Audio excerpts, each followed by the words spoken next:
အားလုံးပဲမင်္ဂလာပါကျွန်တော်ဒီနေ့ဆိုင်ကျူရိုနေဗီဒီယိုပြန်နေကြိုဆိုလိုက်ပါတယ်ဒီဗီဒီယိုလေးမှာဆိုရင်ကျွန်တော်ဒီလာမဲ့ကျူရိုရဲ့အသစ်တွေနဲ့မိတ်ဆက်ပေးချင်ပါတယ်ပေါ့နော်ကျွန်တော်ပုံမှန်ဆိုရင်ဗီဒီယို editing လုပ်တဲ့အခါမှာကျွန်တော်တို့ကွန်ပျူတာနဲ့ဗီဒီယို editing ဘယ်လိုမျိုးဖြတ်ရမလဲ Adobe Premiere ကိုအသုံးပြုပြီးတော့ကျွန်တော်တို့ဗီဒီယို editing ဘယ်လိုလုပ်ရလဲဆိုတော့ကျွန်တော်အနေနဲ့ tutorial တွေလုပ်ခဲ့ပြီမယ်ဒီလာမဲ့ tutorial တွေမှာဆိုရင်လည်းပေါ့နော်ကျွန်တော်အနေနဲ့ smartphone နဲ့ video editing ဘယ်လိုလုပ်ရလဲ tutorial တွေကိုလည်းလုပ်တော့ပေးမှာပဲဖြစ်ပါတယ်ပေါ့နော် smartphone နဲ့ဆိုရင်လည်းပေါ့နော်ဘယ် application ကိုသုံးပြီးတော့ကျွန်တော်အနေနဲ့ tutorial လုပ်တော့မလဲဆိုရင်တော့ KineMaster ဆိုတဲ့ application လေးပဲဖြစ်ပါတယ်ဒီ application လေးကဆိုရင်ပေါ့နော်အခုလူငယ်တွေကြားမှာဖြစ်ပေါ့နော်ကျွန်တော်တို့ဒီနောက်ပိုင်းမှာလည်းရေပန်းစားနေတဲ့ခစ်စားလာတဲ့ application လေးတစ်ခုဖြစ်ပါတယ်ပေါ့နော်သူအနေနဲ့လောက်ဆောင်နိုင်စွမ်းတွေအများကြီးရှိတယ်သူရဲ့လောက်ဆောင်ချက်တွေကိုကျွန်တော်ပြန်ကြည့်ကြည့်မယ်ဆိုရင်အများကြီးပဲ video editing တွေလုပ်လို့ရတယ်နောက်ပြီးတော့ video editing လုပ်တဲ့အခါမှာလည်းပေါ့နော်ကျွန်တော်အနေနဲ့ဒီ line တွေအများကြီးကိုလည်းသုံးပြလို့ရတယ်ကျွန်တော်အတန် line ရှိမယ်ကျွန်တော်ရုပ် line ရှိမယ်ကျွန်တော်အခြားသော effect line တွေရှိမယ်เนาะအများကြီးကိုကျွန်တော်အနေနဲ့ထည့်သွင်းပြီးတော့အသုံးပြုလို့ရတယ်ပေါ့နော်ဒါတွေမကဘူးပေါ့နော်ကျွန်တော်အနေနဲ့ဒီ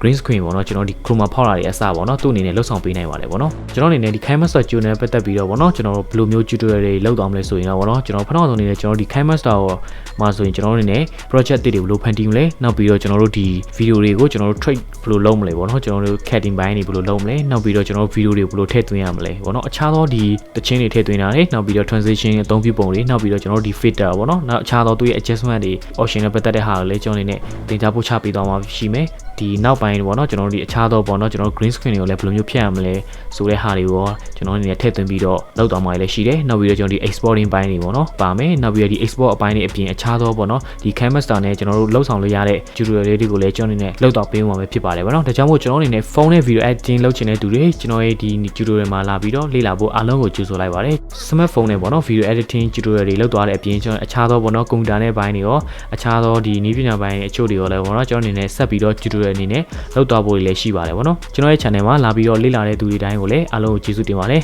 နောက်ထပ်ဗီဒီယိုသေးတွေလည်းအားလုံးအတွက်ဆက်ပြီးတော့လောက်တော့မှာဖြစ်ပါတယ်ဗောနော်အားလည်းကြောင့်ကျွန်တော်ရဲ့ channel လေးကို subscribe လုပ်ထားပြီးတော့ခေါင်းလောင်းလေးကိုနှိပ်ထားခြင်းအပြင်ကျွန်တော်တင်လိုက်တိုင်းလေ့လာနိုင်မှာဖြစ်ပါတယ်ကျေးဇူးတင်ပါတယ်